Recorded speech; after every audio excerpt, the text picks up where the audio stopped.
तो देख सकते हैं यहाँ पर से आगे नहीं बढ़ रहा है क्योंकि तो हेलो नमस्कार पहाड़, मैं आशुतोष आप सबका स्वागत करता हूँ देवभूमि के इन खूबसूरत रुई से ढके हुए पहाड़ों से। क्योंकि मेरे पीछे देख सकते हैं आप, पूरी तरफ फॉग से पूरे पहाड़ ढक चुके हैं और लगातार यहाँ पर मौसम परिवर्तन होते जा रहा है। क्योंकि किसी दिन धूप है तो किसी दिन ये पूरा बादलों से ढक जा रहा है और यही हो रहा है कि एक दिन सही है मौसम और एक दिन बहुत ज़्यादा परेशानी का काम कर दे रहा है। अभी थोड़ी देर के बाद भयंकर वाली बारिश होने वाली है और तब तक चलते हैं अभी की मॉर्निंग वॉक। कल रात लेपर्ड है यहाँ पर। कल रात नहीं, रोज ही आते हैं। कल रात हमने सामने देखा क्योंकि यहाँ पर भालू बाहर ही था उस टाइम, तो जिसकी वजह से वो घर के आसपास आने लगा। तो देख सकते हैं यहाँ पर से आगे नहीं बढ़ रहा है क्योंकि यहीं पर सामने, यहीं पर मैं आपको लेके चलता हूँ। इसको ज़बरदस्ती मैंने इसे बांध के रखा है, तो मैं इसे ज़बरदस्ती लेके चलता हूँ क्योंकि उधर को जा नहीं रहे। यहीं पर सामने, यहीं पर मैंने घर से देखा था, वहाँ पर से मैंने टॉर्च लगाया, यहाँ पर था वो, यहाँ पर। तो ये दोनों जा ही नहीं रहे और आज तो मौसम बहुत भयंकर हो रहा है क्योंकि कहीं पर भी हो सकता है वो।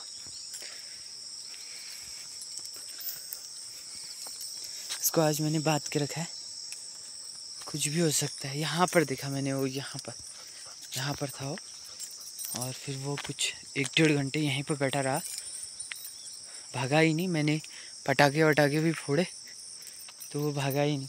है भालू हैं? ये देखो, ये इधर को जा नहीं रहे,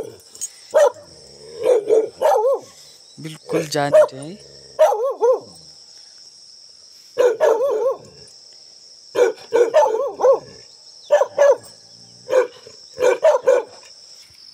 तो यहाँ पर बैठा हुआ 1-1.5 घंटा यहाँ पर बैठा था और मेरे घर से, ये घर है, ये बिल्कुल इधर को आ ही नहीं रही है रूबी। वहाँ से टॉर्च साफ दिख रहा था यहाँ पर फ़ोन की क्वालिटी अच्छी नहीं है तो उसकी वजह से मुझे साफ नहीं दिखा फ़ोन में। मैं वो वीडियो भी दिखाऊंगा कल रात की। तो यहीं पर था, जैसे भालू खड़ा है तो यहीं पर वो भी था, यहीं पर। वो क्या यहीं पर था ना? है कितना बड़ा था? है कितना बड़ा था? कितना बड़ा था? देखो,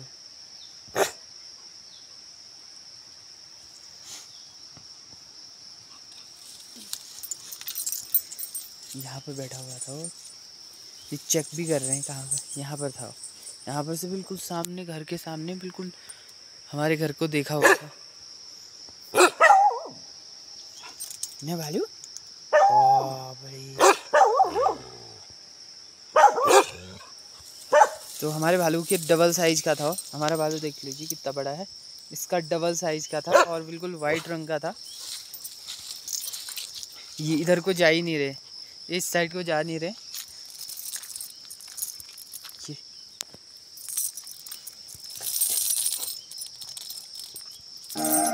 भयंकर था।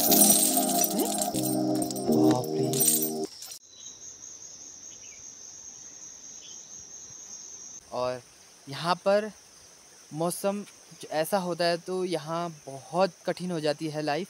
खासकर मम्मी, जो भी औरतें हैं गांव की, उनके लिए काफ़ी कठिन हो जाता है क्योंकि जो घर में जानवर हैं उनके लिए घास काटना बहुत मुश्किल हो जाता है, बहुत ज़्यादा मुश्किल हो जाता है। और इसी हड़बड़ी में कभी कभी उनका हाथ भी कट जाता है, कभी कभी हरा सांप काट देता है। तो ये गांव का जीवन बारिश के टाइम में बहुत मुश्किल होता है। तो गांव की औरतें सोचती हैं कि काश ये बारिश ना हो और जल्दी से ठंड या गर्मी स्टार्ट हो जाए। और ठंडे में तो तब भी सही होता है, गर्मियों में भी तब भी सही होता है, बारिश के मौसम में तो बहुत बेकार हो जाता है। यहाँ पर लीच भी लगती हैं, जौंक कहते हैं जिसे, जौंक भी लगना स्टार्ट हो जाती है। हरा सांप तो मिलता ही मिलता है और बारिश का कहर ऐसा है कि बता नहीं सकता हूँ। बहुत ज़्यादा बारिश का कहर है। जो भी फसल लगाई थी वो ख़त्म हो गई है। धान की रोपाई लगाई हुई थी, रोपाई में भी जिसने रोपाई लगाई थी उसका भी बहुत ज़्यादा नुकसान हो गया है यहाँ पर। और हमने तो भट और मडुआ, मानीर, ये चीज़ लगाया हुआ था तो अभी वो उसमें फल नहीं आया है, तो अभी अभी तो थोड़ा सही हो रहा है। क्या पता अगर ऐसा ही मौसम हुआ तो जो भट होते हैं वो तो ज़मीन में ही होते हैं, वो सड़ जाएंगे क्योंकि उनके बीच में घास हो रखी है, तो घास काटने का टाइम नहीं हो रहा है। और क्योंकि लगातार बारिश है तो घास काटने का टाइम नहीं मिल रहा है मम्मी को, और मम्मी अकेली है, तो जिसकी वजह से वो भट भी सड़ना स्टार्ट हो जाएंगे अगर मौसम ऐसा ही हुआ तो हमारे यहाँ से काली नदी काफ़ी दूर पर है, पर वहाँ पर काफ़ी नुकसान हो गया, जो कि हमारे डिस्ट्रिक्ट में ही पड़ता है, पिथौरागढ़ डिस्ट्रिक्ट में। धारचूला में काफ़ी ज़्यादा नुकसान हो गया है परसों दिन में, तो काफ़ी ज़्यादा नुकसान हो गया है, जिस नुकसान की भरपाई तो हम कर नहीं सकते हैं, पर वहाँ पर बहुत ज़्यादा नुकसान हो गया है। एक महिला की भी मृत्यु हो गई है, और वहाँ पर 30 से 40 घर बह गए हैं, जैसे रुई की तरह बहते हैं। अचानक वहाँ पर बादल फट गया है, क्योंकि हमारे डिस्ट्रिक्ट में या तो बादल ही फटता है या तो लैंडस्लाइड ही आती है, दो ही चीज़ आती हैं यहाँ पर, क्योंकि बहुत ऊंचाई एरिया है और बहुत बड़े बड़े पहाड़ हैं, तो इसलिए यहाँ पर बजर बोलते हैं वो भी पड़ते हैं, लाइटनिंग कहते हैं जिसे, वो भी पड़ते हैं, और जिसकी वजह से यहाँ पर बादल फटने की समस्या बहुत ज़्यादा होती है। तभी मैं कह रहा था अपने वीडियो में कि रात को यहाँ पर बहुत मुश्किल हो जाता है बरसात के टाइम में, क्योंकि बहुत भयंकर भयंकर वाले पटाखे फटते हैं। और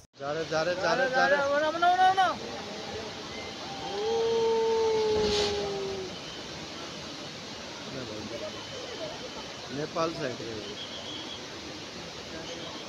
कहाँ गया मकान दिख ही नहीं रहा।